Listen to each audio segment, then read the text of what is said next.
Hello students, welcome back to debit and credit classes with Sarita. आज का हमारा topic है डेप्रीशिएशन। ये काफ़ी स्कोरिंग टॉपिक है, तो हम इस टॉपिक को ध्यान से कवर करेंगे।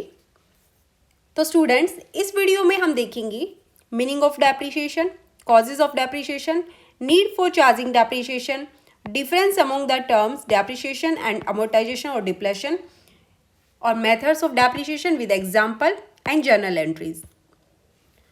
तो स्टार्ट करते हैं मीनिंग ऑफ डेप्रीशिएशन से। सबसे पहले देखते हैं डेप्रीशिएशन का मीनिंग क्या है। डेप्रीशिएशन मीन्स डिक्रीज और fall in the value of tangible fixed assets, यानी ऐसी फिक्स्ड एसेट्स जिसको देख सकते हैं, छू सकते हैं, जिसका फिजिकल एग्जिस्टेंस होता है। तो जो टेंजिबल फिक्स्ड एसेट्स होती है उस पे टाइम के साथ जब उसकी वैल्यू कम होती है तो उसको डेप्रीशिएशन कहते हैं। इसके एग्जाम्पल जैसे मशीनरी, फर्नीचर, बिल्डिंग। लैंड पे कभी भी डेप्रीशिएशन नहीं लगता, तो लैंड को हमेशा कंसीडर करना कि जो लैंड है उसका टाइम के साथ उसकी वैल्यू हमेशा इंक्रीज होती है। तो टेंजिबल जो फिक्स्ड एसेट्स हैं उस पर डेप्रीशिएशन लगने के कई कारण हो सकते हैं। Due to wear and tear means टूट फूट, यूजेस और पासेस ऑफ टाइम और एक्सीडेंट।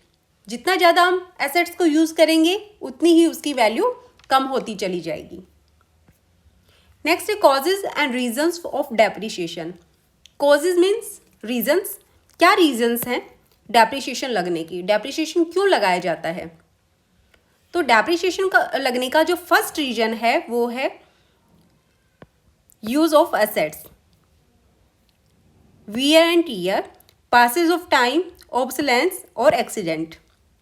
तो इसको हम डिटेल से समझते हैं कि यूज ऑफ एसेट्स मीन्स जब कोई एसेट्स हम यूज़ करते हैं तो जब उसको लगातार यूज़ कर रहे हैं, कोई मशीन है उसको हम कंटिन्यूसली यूज़ करते हैं, तो जब वो कंटिन्यू चलती है तो उसके कुछ पार्ट्स हैं जो घिस जाते हैं और ख़राब हो जाते हैं। तो एक रीज़न इसका मेन डेप्रीशिएशन का है वियर एंड टियर।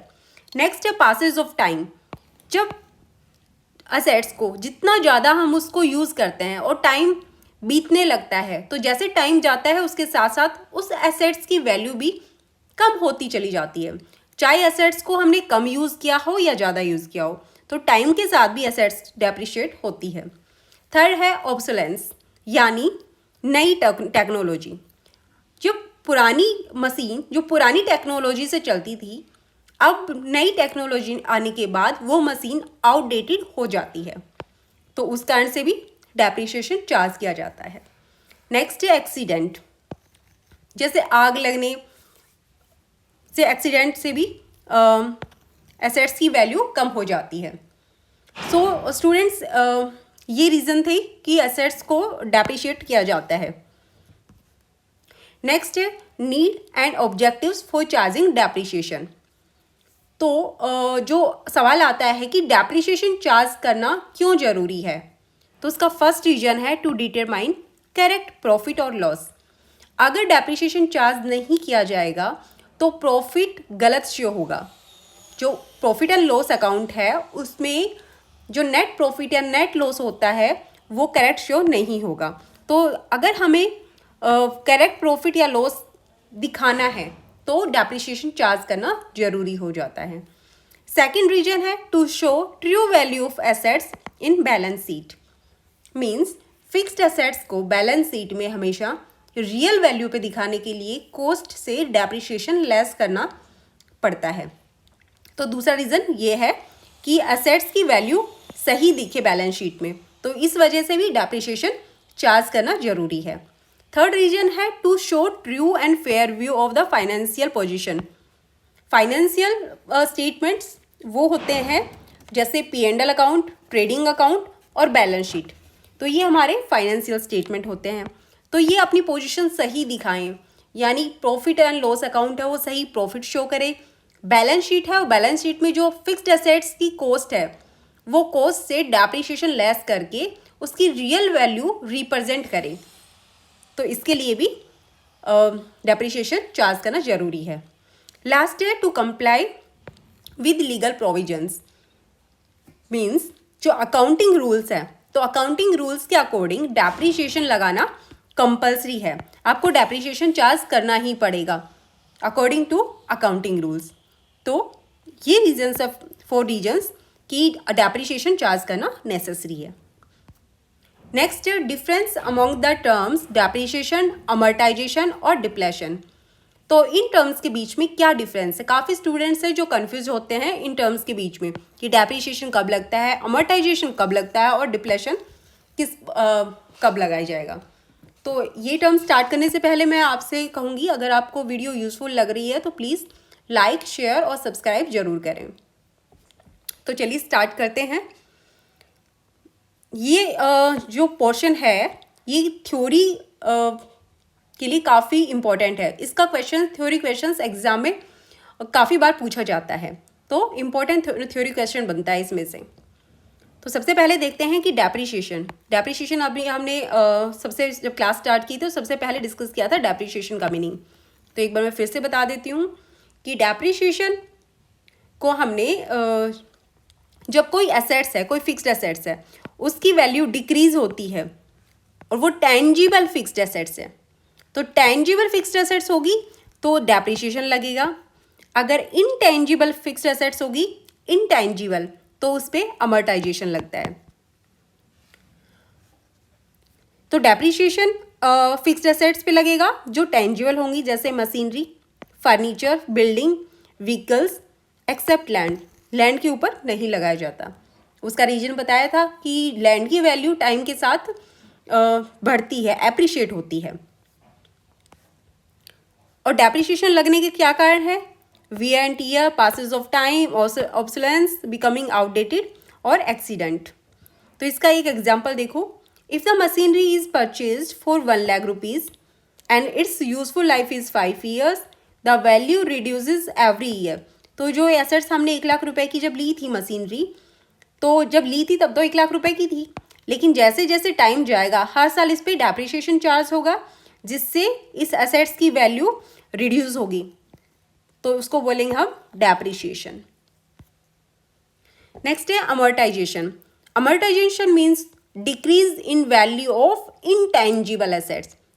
डेप्रिसिएशन लगेगा टेंजिबल एसेट्स पे और अमorटाइजेशन लगेगा इनटेंजिबल एसेट्स पे। जब इनटेंजिबल एसेट्स की वैल्यू डिक्रीज होती है over a period of time, तो उसको बोलेंगे अमorटाइजेशन। तो इनटेंजिबल एसेट्स ऐसी एसेट्स होती हैं जिनका कोई फिजिकल एग्जिस्टेंस नहीं होता, जैसे गुडविल, पेटेंट और ट्रेडमार्क।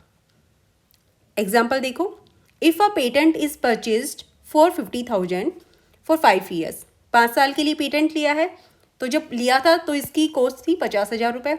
अब इस पे हर साल इसको अमorटाइज करते जाएंगे और इक्वल अमाउंट से अमorटाइज करेंगे, तो कितना अमाउंट चार्ज करेंगे हम?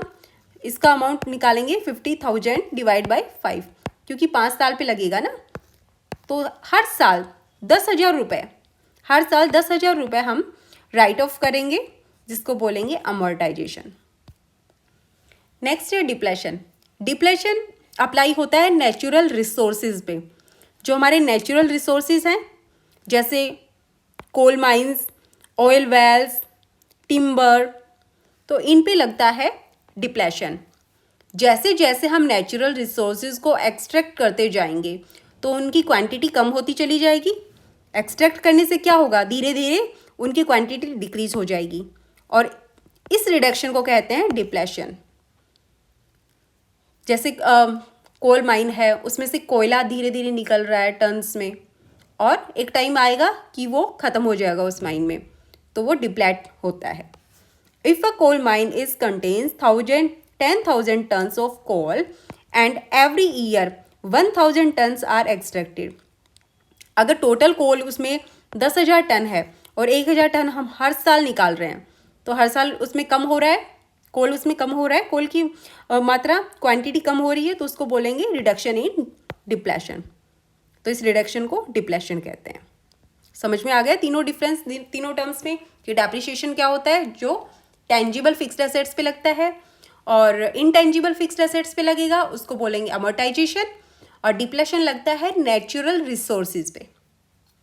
चलिए अब स्टार्ट करते हैं हम मेथड ऑफ डेप्रिसिएशन। यहाँ से प्रैक्टिकल क्वेश्चंस बनने स्टार्ट हो जाते हैं, क्योंकि प्रैक्टिकल क्वेश्चंस मेथड्स पे ही लगते हैं। तो दो तरह के मेथड होते हैं, स्ट्रेट लाइन मेथड और दूसरा होता है रिटर्न डाउन वैल्यू मेथड। तो पहले हम डिटेल में पढ़ेंगे स्ट्रेट लाइन मेथड क्या होता है। तो स्ट्रेट लाइन मेथड, इस मेथड में डेप्रिसिएशन हर साल इक्वल अमाउंट से चार्ज होता है। Depreciation is charged at a fix percentage on original value. इस पे ध्यान दो, ओरिजिनल वैल्यू, जितनी वैल्यू पे हमने खरीदा था, कोई फिक्स्ड एसेट कितनी वैल्यू पे खरीदी थी, 5 लाख पे खरीदी मानते हैं, ठीक है। 10% उस पर डेप्रिसिएशन लगेगा हर साल। तो ये जो 10% है ये ओरिजिनल वैल्यू पे ही लगेगा। तो हर साल कितना, 50,000 50,000 50,000 डेप्रिसिएशन हर साल P&L में 50,000 हम चार्ज करेंगे। So amount of depreciation is uniform for every year. हर साल के लिए डेप्रिसिएशन का अमाउंट इक्वल रहता है, तो उसको बोलते हैं स्ट्रेट लाइन मेथड।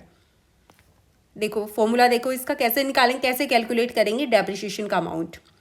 तो कॉस्ट ऑफ एसेट्स, जितने की एसेट्स हमने ली उसमें से हम माइनस करेंगे स्क्रैप वैल्यू। स्क्रैप वैल्यू होती है जो जब एसेट्स लास्ट में जो हम डिस्कार्ड करते हैं तो वो कितने में सेल होती है, उसको बोलते हैं स्क्रैप वैल्यू। जो स्क्रैप हो जाती है तो उस टाइम उसकी कितनी वैल्यू मिलती है। तो कॉस्ट में से स्क्रैप वैल्यू माइनस कर दो और डिवाइड कर दो यूजफुल लाइफ, कि वो एसेट्स कितनी, उसकी यूजफुल लाइफ कितनी है, उससे डिवाइड कर देंगे तो डेप्रिसिएशन का अमाउंट निकल जाएगा। अगर रेट ऑफ डेप्रिसिएशन कैलकुलेट करना है तो कैसे करेंगे, अमाउंट ऑफ डेप्रिसिएशन, ऊपर अमाउंट ऑफ डेप्रिसिएशन मेंशन करेंगे, नीचे टोटल कॉस्ट ऑफ एसेट्स, तो उससे हमें रेट पता लग जाएगी। अगर क्वेश्चन में रेट नहीं दी हुई, अमाउंट ऑफ डेप्रिसिएशन दे रखा है और टोटल कॉस्ट दे रखी है, तो रेट ऑफ डेप्रिसिएशन हम इस तरह से कैलकुलेट कर लेंगे। काफ़ी सिंपल मेथड है ये। चलिए एक एग्जांपल देखते हैं इस मेथड से। Machinery purchased for 6,60,000 and 40,000 spent on it's installation.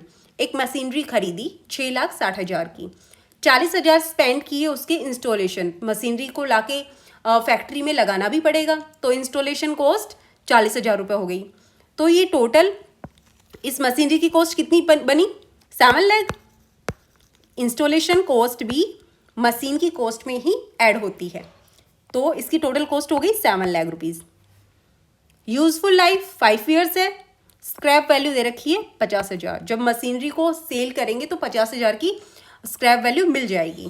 तो डेप्रिसिएशन का अमाउंट कैसे कैलकुलेट करते हैं, 7 लाख टोटल एसेट्स की वैल्यू माइनस स्क्रैप वैल्यू, कितना हो गया 6,50,000 divide by useful life 5 years. तो डेप्रिसिएशन का अमाउंट आ गया 1,30,000, जो हम हर साल 5 साल तक डेप्रिसिएशन चार्ज करेंगे। 1,30,000 1,30,000 हर साल सेम अमाउंट डेप्रिसिएशन का लगाएंगे। Next return down value method. Return down value method क्या होता है, रिटर्न डाउन वैल्यू मेथड में डेप्रिसिएशन फिक्स रेट से बुक वैल्यू पर चार्ज होता है। किस पे चार्ज होता है डेप्रिसिएशन, बुक वैल्यू पर। ध्यान देंगे यहाँ पे, ये कॉस्ट नहीं है, ये है book value, not to the cost, cost पे नहीं करना। जैसे WDV SLM मेथड में क्या कर रहे थे हम, जो रेट था उसको चार्ज कर रहे थे किस पे, कॉस्ट पे। जितने पे हमने मशीन खरीदी, कोई फिक्स्ड एसेट जितने पे खरीदी उसकी जो कॉस्ट है, तो उस कॉस्ट पे हम परसेंटेज लगा रहे थे डेप्रिसिएशन का, ठीक है। लेकिन यहाँ पे ऐसा नहीं करेंगे। WDV मेथड में बुक वैल्यू, जो बुक वैल्यू होगी हर साल में डेप्रिसिएशन लेस करने के बाद जो बुक वैल्यू बचती है उस पे डेप्रिसिएशन चार्ज होगा ओवर इट्स यूजफुल और expected useful life of assets.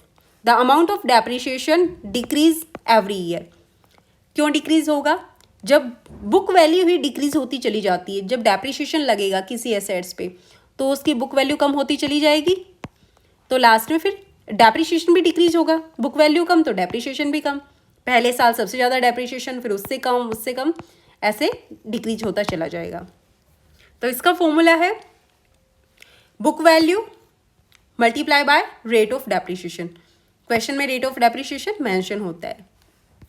चलो अब इसका एग्जाम्पल करते हैं। मशीनरी दे रखी है 1,00,000 रुपए की, कोई मशीन है जो 1,00,000 रुपए की परचेज की, रेट ऑफ डेप्रिशिएशन है 10%। अब WDV से डेप्रिशिएशन का अमाउंट निकालना है। कैसे निकालेंगे? देखो ईयर 1 में डेप्रिशिएशन का अमाउंट क्या रहेगा, 1,00,000 मल्टीप्लाई बाय 10%, 10,000 रुपये आ गया डेप्रिशिएशन पहले साल। अब दूसरी साल मशीन की वैल्यू कितनी बची, बुक वैल्यू आएगी ना, तो 1,00,000 माइनस 10,000, 90,000 बुक वैल्यू बची और इस बुक वैल्यू पे 10% डेप्रिशिएशन चार्ज किया तो 9,000। देखो डेप्रिशिएशन का अमाउंट लेस हो रहा है। और नेक्स्ट ईयर अब इस बुक वैल्यू में से डेप्रिशिएशन लेस करेंगे तो 81,000 बुक वैल्यू बच गई। अब 81 पे हम फिर 10% चार्ज किया, 8100, तो डेप्रिशिएशन कम होता जा रहा है, बुक वैल्यू भी कम होती जा रही है, तो इसको बोलते हैं return down value method. WDV means return down value method. अब देखते हैं इसकी जर्नल एंट्रीज। अब क्वेश्चन में जर्नल एंट्रीज भी पूछी जाती हैं। तो जब कोई फिक्स्ड एसेट्स है उसको जो हम परचेज करते हैं, तो परचेज करने के टाइम पे उसकी एंट्री होती है assets account debit to bank. कोई भी जो एसेट्स आती है तो एसेट्स का अकाउंट डेबिट होता है क्योंकि डेबिट बैलेंस होता है किसी फिक्स्ड एसेट्स का, तो assets account debit to bank, payment कर दी, तो एसेट्स परचेज करने की जर्नल एंट्री ये होती है। नेक्स्ट एंट्री करेंगे डेप्रिशिएशन की। हर साल डेप्रिशिएशन चार्ज होगा तो मशीन की वैल्यू कम होती चली जाएगी, तो जब मशीन की वैल्यू कम होती हो जाएगी डेप्रिशिएशन अमाउंट से, तो उतने से हम एसेट्स को क्रेडिट कर देंगे, डेप्रिशिएशन अमाउंट से एसेट्स को क्रेडिट कर देंगे। Depreciation account debit to assets, इसका मतलब इतने अमाउंट से डेप्रिशिएशन अमाउंट से एसेट्स कम हो गई, यहाँ क्रेडिट कर दिया। Next transfer of depreciation amount to P&L। जो ये डेप्रिशिएशन अमाउंट है इसको कहाँ पे शो करते हैं, P&L अकाउंट में, क्योंकि एक एक्सपेंस है तो इसको P&L अकाउंट में हम शो कर देते हैं, P&L account debit to depreciation account. चलिए आज के लिए इतना ही।